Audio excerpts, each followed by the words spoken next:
Good morning, sunshines. I know you thought I didn't think you were gonna go live today again, but I am. Um, I haven't been live since like right I was gonna start working on my podcast, which I have done, and it's been like 5 or 6 weeks. The thing is, even though I've started a lot of that, it just takes more time and editing than this does, and my life is still kind of chaotic. Let's just say I'm in a great way, right? So whatever. Here I am. I had something to say, so I'm going to say it. We're going to talk about servitude. You guys know if you're doing book club with us, we're reading The Traveler's Gift this month. Again, the way that book club is working is you just grab the book and you read it, or the audio and you read it. There's no like place to sign up or money to pay or do anything. We just converse about it on our page. I've had a lot of positive feedback from the people who are starting to expose their minds to different things or re-expose them. Maybe they haven't done it in a while. So this is what we're reading. You guys can still grab it. The Seven Decisions goes along with it. I'm reading both at the same time because I've read them both and I love how they go together. Anyways, so yesterday, every day in the morning, I post about something that we're reading, right? And I see what the feedback is from everybody. Good morning, Haley. How are you? So Haley knows yesterday I posted about servitude and I got 5 responses. Right. The day before, 26 responses. And like, I'm not like going through and like charting responses, but I just went back to see what people had to say. And it was only from 2 people, but 5 just like different comments. So I was like, that's interesting, right? You bring up the ideology of servitude, and there's this like chirp, chirp, chirp. Why is that? My brain started to think. And then I was thinking back to about 3 weeks ago. I was going to the gym, and everybody's like kind of opening doors for each other, and I go there and I open the door like this. I don't know how it worked, but like basically a guy was trying to open the door, like an older gentleman was trying to open the door for me, and I already had it. He's like, "Oh, let me get that for you." I'm like, "No, I'm okay." And he's like, "My mom would be so mad if I let you hold that door open for me." And I was like, "How interesting." And I'm wondering how many others are not allowing themselves to be served. And maybe the conversation of servitude is minimized or veered away from because we don't want to be served because we feel like somewhere that makes us weak. That's been a big lesson for us, our family, over the last 2 years with Whit and John, and opening ourselves up to servitude, allowing others to help our family, where before there was a place in my heart where I felt like it wasn't okay to have others step into our space and help us because we should be strong enough to just do it all on our own. Has anybody else felt like that? I should be able to take care of everything on my own. I am superwoman, right? And if I can't, I am weak. And it just brought me back to that when I wouldn't allow this guy to open my door. And I did, of course, after that, but my wheels were just spinning. I'm like, why did I do that? Like, why won't I allow other people to serve me still after all of this? And how many other people find themselves doing the same thing? So the first thing that I wanted to address, right, is why don't we let people serve us? Why don't we serve? Is it possibly because we don't want to be served? And I do think that that's a possibility. I'm wondering if you guys have any other ideas why we're not serving as much. And there was this conversation again, right, on my posts where people are like, I just don't see it as much, right? You don't see people opening the doors. You don't see people helping somebody else across the street. It's almost just like we have our blinders on, and we're just doing our own lives. And that could be the social media blinders, the technology blinders. Everybody's heads down. We don't even notice the person who just dropped all their shit in the parking lot. So we just walk on by, where maybe once upon a time we would have been like, "Oh man, let me help you with that."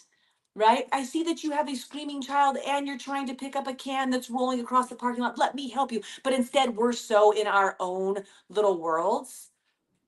So there's a couple possibilities. Why else don't we serve? I don't know. Maybe we can think of some things. But then I wanted to give you guys some simple ways that maybe we can get back to it, because it does have to be an intentional choice to serve if it's not part of who you are and the habits that you've created, which obviously, by the lack of response, I think a lot of people were running from the question, do you think that servitude is a part of life? Even when you're a leader, that was part of the question too. Like, is service just for a certain level of person?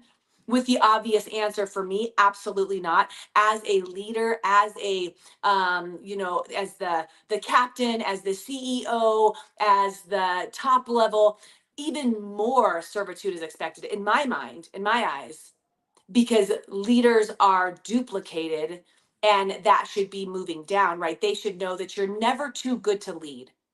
You're never too good to serve.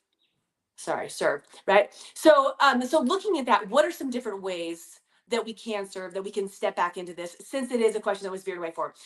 So I got a little list. This is our 12 ways that you can start serving today. If you're like, you know what, maybe I do need to intentionally make this part of my life because my eyes are down and I am ignoring the things and I'm not allowing other people to serve me. So what could I do? Okay, the first one is what we just talked about. Help people who are in need around you. Open the door for someone, or let the guy open the door for you if he wants to be a gentleman. Good morning, Deb. How are you? Right? Help people. Help people out that are around you. Whether that's carrying their groceries. We were at the airport the other day, and this woman had multiple big bulk items. Where I was waiting for the stroller and the like all of our big like what are they called, car seats and stuff, and there's this bag, this box, and she's just struggling to lift it. So I'm running over to start to help her, and this gentleman that was right over here came over, swooped in, and helped her lift these heavy bags. So just little things like that. Serving in the space that you're in is super simple if you just look up, right? Look around you, be aware. Number two, I think the obvious thought of servitude is volunteering. People are like, well, I can't serve because I don't have time to volunteer. I don't have time to do Habitat for Humanity. I can't donate my hours every single week at the church service. I don't have time to, whatever that is. And I get that because I've been there. But that's not the only way to serve. But it is a very fun way to meet other like-minded people who are wanting to improve the world.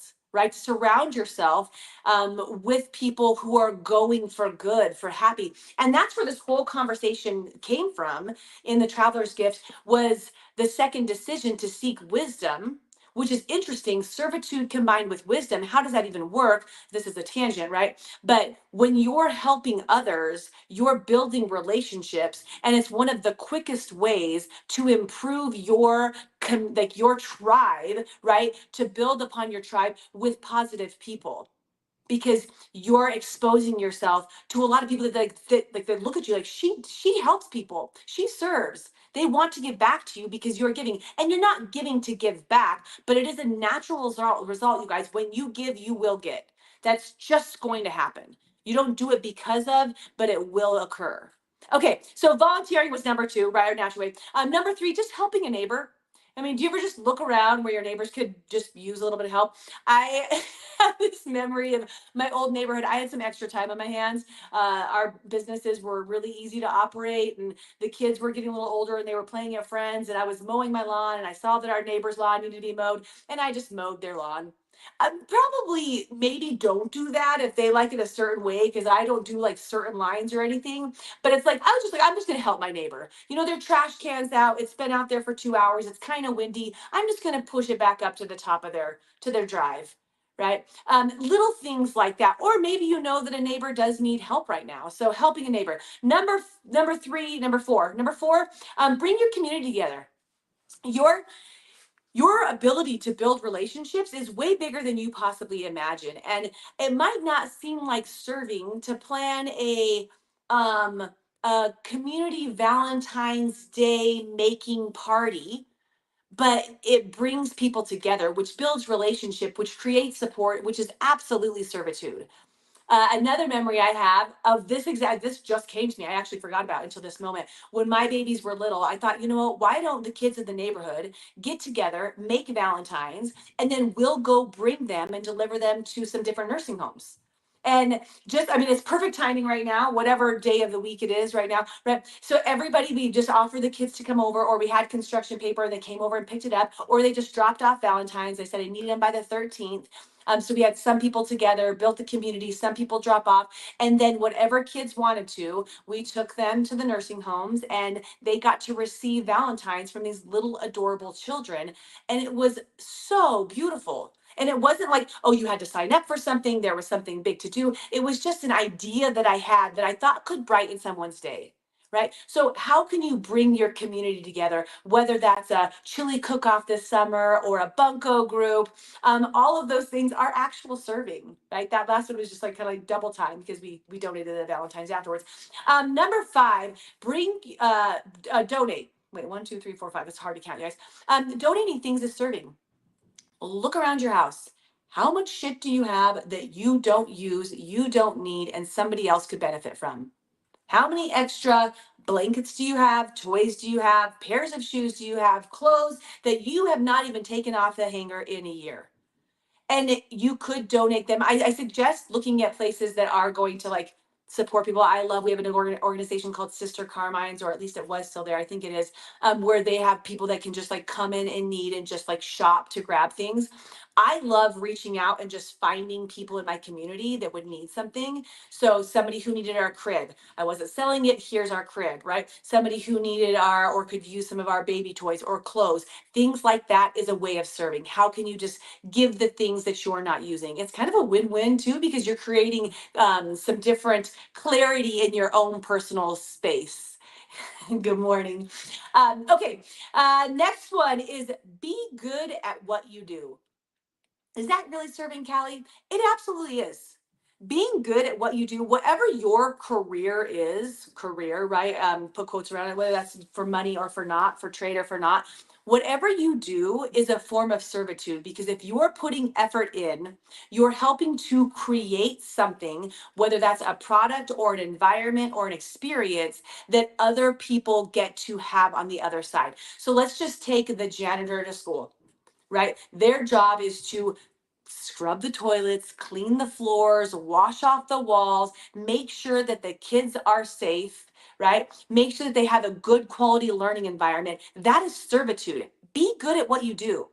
If you're a teacher, obviously be good at what you do. If you serve coffee, be good at what you do. All of that is in servitude, which is really cool because you're already doing it. So maybe just do it with a smile, right? And love in your heart, and do your best.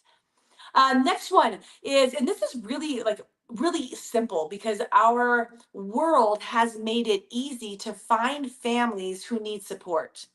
So if you're looking to serve local families, jump on Facebook or some social media, and I bet you after about 5 minutes of scrolling, you're going to see some sort of meal train or GoFundMe or a community that's in need. And I can tell you from personal experience, when we were in such need after my son's diagnosis, this was an incredible gift to us. People just like, you know what, I'm going to serve this family right now who needs it.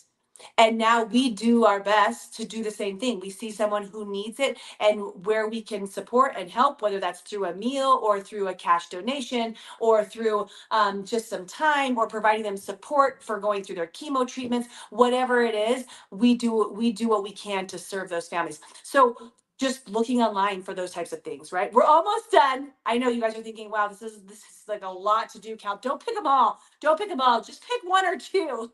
Okay, be a cheerleader. Super simple. Somebody's going for a promotion. They're trying to lose 5 pounds. They're um, getting out of a bad relationship. They're trying to quit smoking. Be their cheerleader. Hey, how you doing, girl? I'm just thinking about you. You send them funny memes or whatever that is. Just something like that is serving another person around you. What a fun way to serve. All right, last three. Intentionally pray for someone. I love the prayer requests that come across my social media feed. I love to actually like respond and give my energy and my prayer. You could also reach out to them.